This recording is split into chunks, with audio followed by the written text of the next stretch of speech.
Hello, everybody. We're gathered here today to remember our friend Jeffrey Henderson. Most of us affectionately knew him as Kool-Aid. Um, I met Kool-Aid at the end of a long 23-year drug addiction. I had just spent 3 months at the Carlton House down the street here, and I was moving to the dad's house. And my first day there, I was talking to the house manager, and she told me Kool-Aid will be here tonight. What are you talking about? Kool-Aid. I didn't know if she was gonna leave us some glasses of refreshing Kool-Aid on the counter. Much to my surprise, when I came out of my room that day, there was no refreshing nightcaps of sugar sitting around waiting for me. But there was one of the largest men that I've ever seen in my life sitting on the couch, covered in tattoos, big neon green beard, big plugs in his ear. I was a little intimidated at first. Um, still a little uncomfortable in my own skin. He says, "What's up, dude?" He's got a gigantic plate of meat in his hand. Huge. Uh, it didn't dawn on me, but looking back now, that set the tone for almost every interaction I had with Kool-Aid. He was always had a gigantic pile of smoked meat in front of him that he was handing out to people, right? My intimidation factor went away as soon as he told me, "Go get a plate, try some of this meat." So I went in the kitchen and got a plate. He served me up. Me and Jeff he quickly became my confidant. I'd stay up nights when I was at the dad's house, talking to him, confiding in him, taking suggestions, getting a laugh. He was good at that, right? He was the first person that told me, I was a little self-conscious about my weight, that extra recovery weight that we all put on sometimes. So I told him, "Man, I've gained like 30 pounds since I got out of the Carlton House."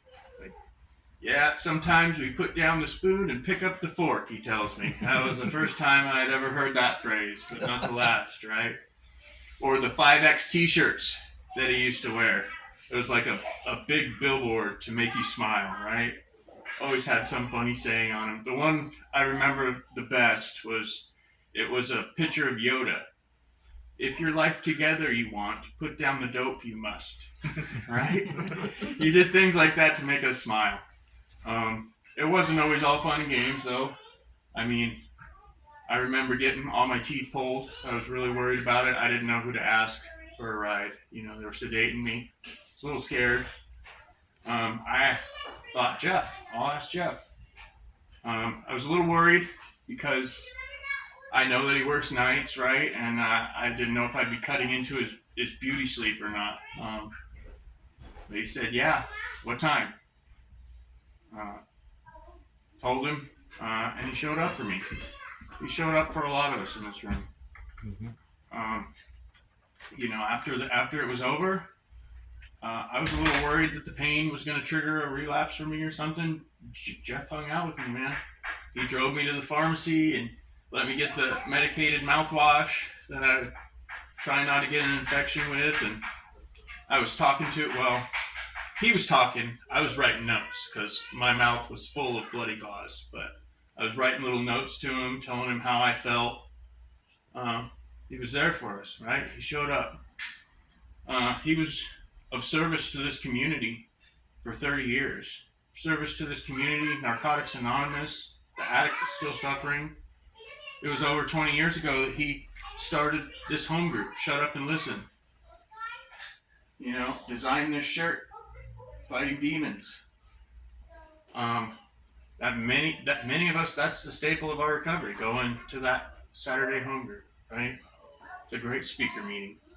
He was a staple of every cookout, um, NA barbecue. He'd always be there behind the grill, pile of meat, grill smoking, a big 5X, apron on, says "Got Meat" on it, right? Um, he he was there. He showed up. By a show of hands, how many of you guys were brought to a smile because of Jeffrey. Absolutely. Yeah, we had some great talks, and he always made me laugh. Sorry. Um, by a show of hands, how many of you guys did he make feel special? By a show of hands, how many of you guys did he go out of his way to help?